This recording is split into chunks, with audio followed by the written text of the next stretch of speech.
sou participante da Pastoral Ecológica da Paróquia Santo Antônio.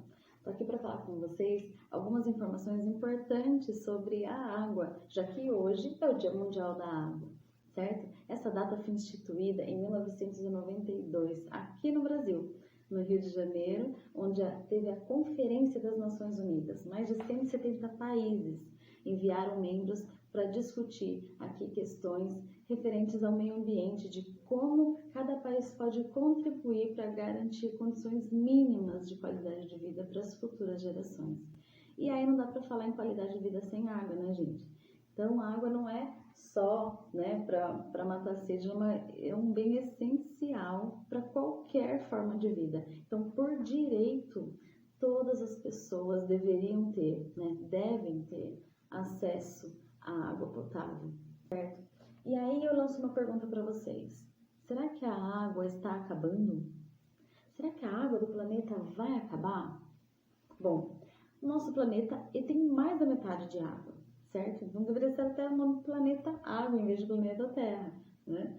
Mas e aí? Tem tanta água e essa água não vai acabar? Não vai. É a mesma quantidade desde a formação do mundo. E aí, nós vamos pensar um pouquinho assim, ó. Vamos representar esse copo de 100 ml como se fosse toda a água que tem no planeta, certo? Então, toda a quantidade de água está aqui representada nesses 100 ml. Então, para ficar fácil da gente tentar visualizar, qual que é a questão? 97% dessa água que tem no planeta é salgada. Não dá para beber. Até dá se ela passar por um processo de dessalinização, que é economicamente inviável, é caro. Para um país como o Brasil, não dá, é inviável esse tratamento. Então, nós temos apenas 3% de água no mundo que é água doce. Acontece que dentro desses 3%, somente esses 3% aqui, mais de 70% está congelado. Derreter Polo Sul e Polo Norte para matar a sede da humanidade não é lá uma questão genial, né? Então, assim, nós vamos poder considerar como água em estado líquido, né, disponível para consumo humano, menos de 1 ml disso, menos de 1%. Então, ó, esse copinho aqui, ele tem uns 20 ml e não forra nem o fundo dele direito. Então, na verdade, por que a gente precisa preservar água? Por que a gente não pode desperdiçar água? Por quê? Porque a quantidade de água disponível para consumo no planeta é pouca. Então, não é que a água do planeta vai acabar, mas a água doce, disponível e limpa, porque boa parte dessa água ainda está poluída, né? Então, passar ali pela Marginal Tietê, Marginal Pinheiros, em São Paulo, respirar aquele cheirinho, né? Não é nada agradável, ninguém vai querer beber aquela água, é óbvio.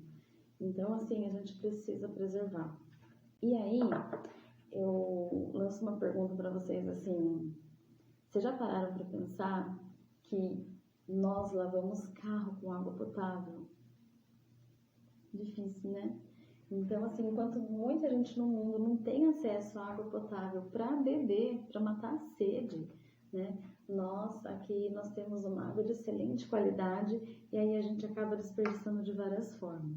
Bom, mas todo mundo aqui está cansado de saber, né, de várias coisas que podem ser feitas, né, reutilizar água da máquina e tudo mais. Muita gente faz isso, é muito bacana. Mas eu estou aqui para destacar 3 pontos, né, importantes que pouca gente fala.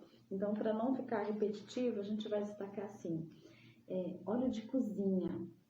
Jogar pela pia é legal? Sabe por que não é? Água e óleo se misturam. Eu diria que é pior do que a rivalidade Corinthians e Palmeiras, sabe? Então, você não mistura de jeito nenhum. Então, quando a gente mistura esses dois, né? Joga esses dois achando que vai estar tudo certo, joga pela pia, fez a friturinha lá, jogou pelo ralo, aquilo lá vai incrustar na tubulação que é de PVC. E aí a capacidade de vazão vai diminuindo, vai criando uma crosta de gordura e pode causar um entupimento. Alguém aqui quer ver retorno de esgoto pelo ralo da pia? Melhor não, né? Então, assim, além de que 1 litro de óleo pode contaminar mais de 25 mil litros de água, justamente porque elas não se misturam e aí o óleo cria uma camada que impede a oxigenação da água e aí causa um mundaréu de problema. Então, assim, evitar ao máximo, não jogar jamais o óleo de cozinha pela pia, tá? Nós vamos ter um ponto de coleta na paróquia, onde você vai poder descartar de forma consciente esse óleo, ok? Então, fritou, beleza, deixa esfriar, põe numa garrafa PET, deixa bem fechadinho para não vazar, e você pode levar até a paróquia, nós vamos dar a destinação correta. Se você não é de Sorocaba ou é de um bairro distante, você não frequenta a paróquia e só assiste pelo canal, beleza, vocês podem procurar pontos que agora tem diversos em supermercados, em cooperativas que fazem a coleta seletiva, muita gente recolhe esse óleo. Aquela vizinha, tia, avó que faz sabão, ó, é a melhor forma de reaproveitar esse óleo. Muito bem? Então, o segundo ponto. Exagero nos produtos de limpeza e higiene. Então, gente, nós temos no mercado uma variedade gigante de produtos de limpeza, mas eles podem se resumir praticamente em detergente. Então, o detergente não é só aquele frasquinho que a gente usa para lavar louça. A mesma substância dele está presente no lavar-roupa, no shampoo, na pasta de dente. E é uma molécula gigantesca, que as bactérias que fazem a limpeza natural do esgoto, ela não consegue degradar esse material. Então, aí, por isso que a gente vê naquelas imagens de salto, né, aquele o rio Tietê passando, mundaréu de espuma passando ali, e muita gente acha até bonito, pelo amor de Deus, é uma cena assustadora, né? Então, assim, é um rio morto, né, quando tem esse mundaréu de espuma. Então, é uma substância que não consegue ser degradada e causa inúmeros impactos. Então, a gente precisa se conscientizar que fazer espuma não é sinal de limpeza. Então, ir diminuindo cada vez mais, né, o uso de produtos de limpeza, isso vai te dar uma economia, né? Fazer supermercado não está sendo fácil e você vai estar colaborando para o nosso rio, que não para em Sorocaba, né? Ele continua e abastece outras cidades. Um terceiro ponto é medicamento. A gente saber descartar de forma correta os medicamentos. Jamais jogar medicamento pela pia ou pelo vaso sanitário. Você tem medicamento parado em casa, se está dentro da validade, nós temos na paróquia a nossa farmácia na Pastoral da Saúde, onde eles podem passar esse medicamento para quem precisa e que não tem condições de comprar. Olha que legal. E se esse medicamento venceu, você pode e deve ir nas próprias farmácias, nas drogarias, e eles têm um recipiente para descarte de medicamento vencido, certo? Então, esse medicamento, se ele não for destinado da forma correta, como eu falei, né? Se a gente dá descarga, o esgoto não desaparece. Ele vai para o rio, ele vai passar por um tratamento, mas a substância do medicamento não consegue passar, não consegue ser tratada, né? Porque ela não é uma substância orgânica, muitas vezes. E aí ela pode, ou se for um antibiótico, matar a bactéria boa que trata o esgoto, ou então ela pode persistir, ficar ali, cair no rio e aí ir para Serquilho, por exemplo, e aí a pessoa que vai beber a água, mesmo sendo tratada de Serquilho, ela pode estar sendo contaminada pela substância que a gente joga no vaso sanitário. Então, gente, são essas algumas informações importantes que eu gostaria de passar e queria terminar com uma curiosidade. Alguém aqui já pegou a água da torneira e saiu branca?